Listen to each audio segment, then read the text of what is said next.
Assalamualaikum, hai. Oke, so hari ini Sakina ada satu video yang Sakina mau reaction. Dia sangat menyentuh perasaan sakit. Tapi kamu orang patut tengok benda ini akan timbulkan kesadaran untuk kamu juga. Oke? So mari kita tengok. So, sebelum saya start story ini, saya akan ceritakan serba sedikit pasal arwah bapak saya. Boleh? So, bapak ini jenis yang suka bekerja, dia tidak boleh duduk di rumah. Kalau dia duduk di rumah, dia rasa dia macam mau sakit, macam tu. So, dia memang hard worker. Dan saya bukanlah besar-besar terus jadi senang atau jenis siapa ni cari duit. Saya pun pernah merasa susah macam mana, okey? So, arwah bapak saya adalah seorang nelayan dan dia jual kayu balak daripada kampung saya punya arwah mama. Dan tarik hari ini adalah tarik third last before dia meninggal. Untuk setiap tahun, genap tahun ini adalah 7 tahun arwah bapak saya meninggal. So, setiap tahun saya akan ingat tarik hari ini. Kali ketiga terakhir kami on call sebelum dia meninggal. Saya belum mau start lagi cerita pasal apa yang kami bincangkan masa on call. Sudah mau menangis. Itulah 61 dah cukup, so kita sambung part 2. Aku pun mau start sudah. Bengkak sudah mata. Ini kali ketiga aku tengok dia punya video dan I'm still crying. I don't know why. And kita lanjut part 2. Hai, so story sebelum bapak saya meninggal part 2. So masa tu saya bekerja di Kota Kinabalu, and then biasanya saya akan balik, saya kerja morning, saya akan balik dalam pukul 6 macam tu. Lepas tu bapak saya ni dia memang tahu masa saya balik, okay? Memang setiap minggu saya akan bagi tahu saya punya jadual bekerja, hari apa saya morning, hari apa saya after, macam tu. So kebiasaannya bapak saya akan call, kalau saya punya shift morning, so saya akan balik pukul 6. Tapi untuk hari itu, cara yang bercakap sangat berbeza. Dan untuk pengetahuan kamu, lah saya jumpa bapak saya bulan 1 2014, tanggal 27. Itu pun saya balik masa tu sebab saya dapat cuti. Apa yang paling menyedihkan masa bulan 1 2014 tu, 27 tu, 26 sepatutnya saya balik. Lepas tu dah larang saya naik bas daripada Sandakan pergi KK. Dia sanggup belikan saya tiket baru supaya saya tidak balik 26 hari bulan tu. Padahal masa tu saya tahu dia tak ada duit. Lepas tu, tapi dia still mau saya stay. Lepas tu last word dia sebelum saya pergi KK, sambung Patri. Hi, this is Patri. So, 26 hari bulan tu masuk depan pintu, apa yang dia cakap, dia seolah-olah merayu jangan suruh saya balik hari tu. Lepas tu, for you guys information, bapak saya tidak boleh berjalan macam bapak orang lain. Bapak saya kalau dia mau jalan, dia kena pakai tongkat ataupun berpegang di dinding macam tu. So, then masa tu saya depan pintu sudah, dia kuatkan diri dia untuk kejar saya sampai depan pintu. Padahal masa tu dia boleh je panggil nama saya. Dia pegang saya punya bag, and then dia cakap, jangan balik hari ni, balik besok je. So, 26 hari bulan tu, apa yang dia buat? Dia masak semua benda yang saya mau makan. Dia tahu saya suka makan pari. Dia bagi semua makanan yang saya suka. Saya tahu masa tu dia tidak duit kan. So, masa tu dia beli ikan pari, dia masak. Macam saya cakap tadi, bapak saya tidak boleh jalan. Tapi, hari tu dia kuatkan semangat untuk pergi dapur dan masak apa yang saya mau makan.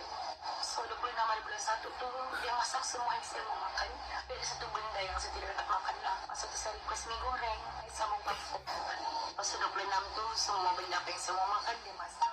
Banyak pun saya request masa tu, lauk yang sama cuma menu berlainan. Tapi apa yang saya tidak dapat masa tu adalah mie goreng. Okay? So, 26 hari bulan tu, yang malam tu saya tidur dengan dorang. Di antara mama dengan bapak saya nak. Tiga pagi saya perasan dia kasih pakai saya kain sarung. Itu kain sarung dia sayang. Dia lama sudah dia simpan tu kain sarung. Dari saya kecil lagi. Masa saya perasan pukul 5 pagi dia bangun. Dia macam masak sesuatu masa tu. Memandangkan saya punya bas masa tu pukul 6.30. So saya kena ada di terminal pada pukul 6 tepat.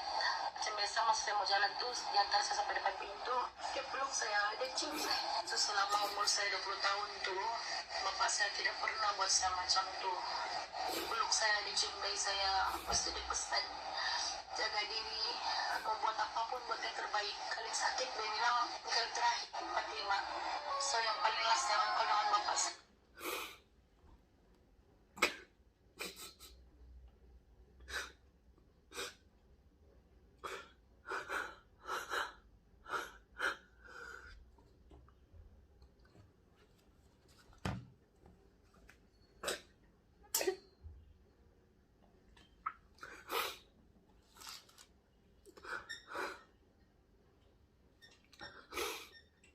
saya 15 hari bulan 6 2014. Masa tu Father's Day. 15 hari bulan tu dia call saya pukul 8 malam. Lepas tu kami off call dalam 8.30 macam tu. Saya masa tu mau kasih prank dia. Lepas tu pukul 10 tu dia ada miss call saya 3 kali, tapi saya sengaja tidak angkat. Masa tu saya membuat surprise dengan dia. Saya mau call dia pukul 12 nanti untuk wish dia Father's Day. Saya betul-betul menyesal masa tu sebab saya sengaja tidak angkat call dia. Saya call dia pukul 12, suara dia berubah. Dia tanya saya, kenapa call? Dia bilang, tu suara dia akan berubah sudah, memang suara dan nada dia merajuk.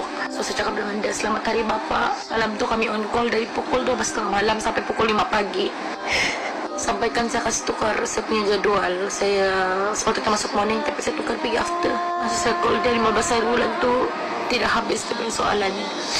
Bila saya balik, bila saya balik, bila saya balik. Saya still dengan perangai saya suka kasih prank dia. Saya tidak, dia balik-balik tanya bila saya balik, tapi saya tetap cakap yang saya tidak balik.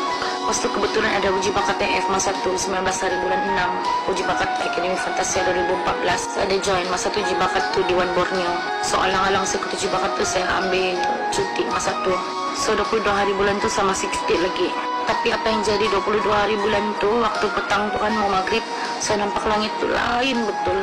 So masa tu hati saya sudah tidak sedap. Lepas tu saya memang berniat 23 hari bulan tu saya mau balik hari Isnin. Dan saya call saya punya mama, saya bilang mungkin saya balik dalam masa terdekat, tapi jangan kasih tahu Bapak. Saya still lagi membuat prank dengan saya punya Bapak masa tu. Padahal saya tahu dia betul-betul motok bila saya balik. 22 hari bulan tu saya tidur di rumah kawan saya di Putatan masa tu. Sudah saya packing barang apa benda semua. Saya memang niat 23 hari bulan tu saya akan balik no matter what. Sudah beli tiket kan apa benda semua. Memang saya sudah prepare lah saya akan balik 23 hari bulan. Tiba-tiba 23 hari bulan subuh tu saya tersedar. Saya tidak pernah bangun subuh masa tu. 23 hari bulan tu saya terbangun pukul 4 pagi. Lepas itu saya mimpi bapak saya macam dia jalan. Dia kasih tinggal saya. Lepas tu dia bilang jaga diri. Dia bilang bangun. Lepas tu terus saya macam duduk lah. Saya pergi mandi, saya pergi bersiap. Masa tu saya punya tiket terminal pukul 1 petang. Pukul 8 tu saya sempat call mama saya. Saya bilang bapak buat apa? Lepas tu dia cakap apa tahu. Dia cakap macam ni, bapak tengah buat sarapan. Kami baru mau sarapan, mama saya bilang. Lepas tu saya pun cakap lah okey.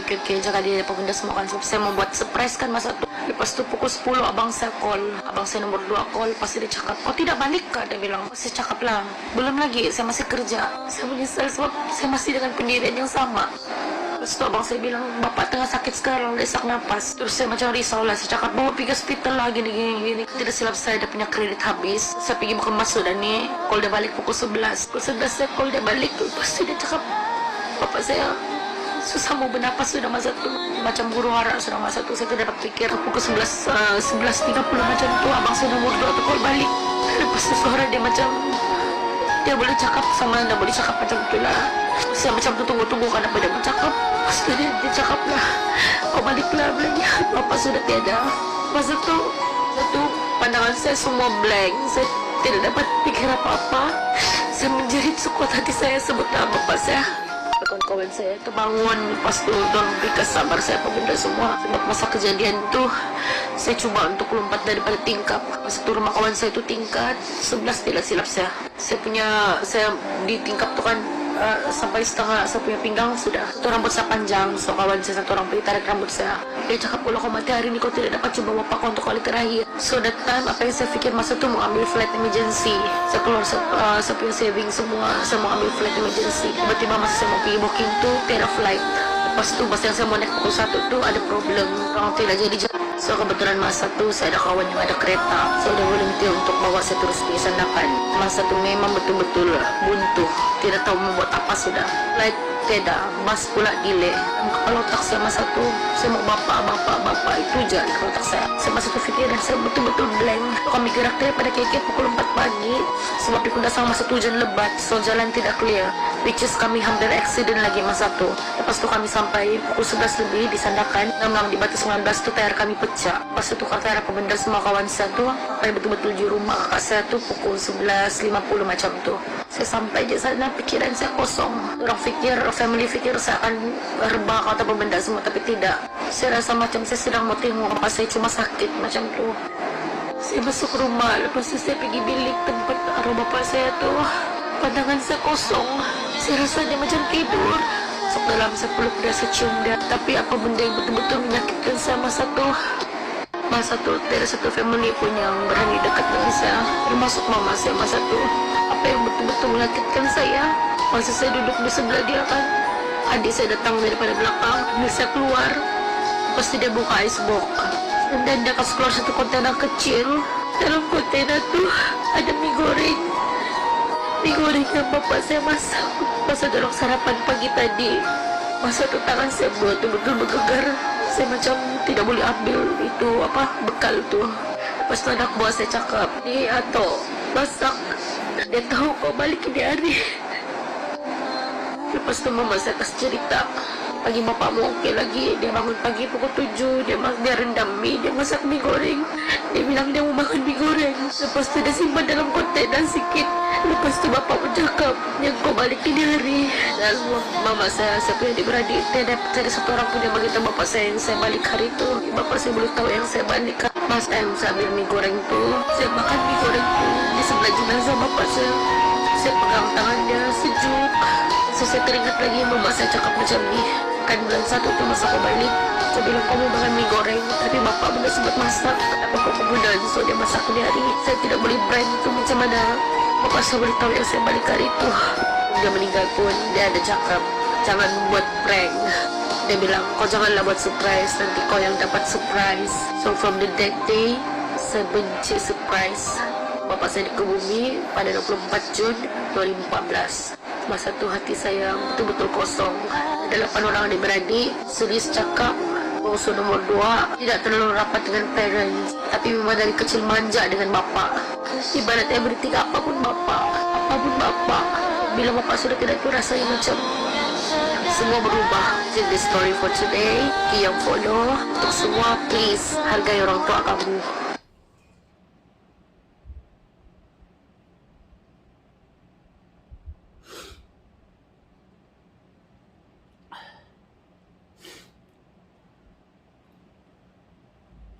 Saya terus macam susah, macam tidak dapat berkata-kata guys.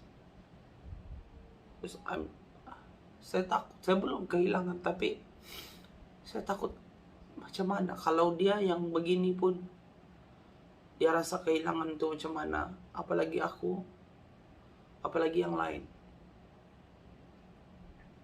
Dorong sudah lepas.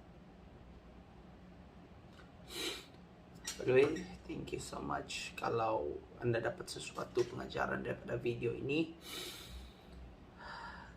please share and like, comment di bawah. Okay. By the way, thank you for supporting me. Kalau kamu ada video-video sedih, video-video happy, video-video gembira, please bagi saya untuk reaction, because this is my first reaction video yang macam ni. Semoga kita dapat jumpa lagi di lain video. Love you.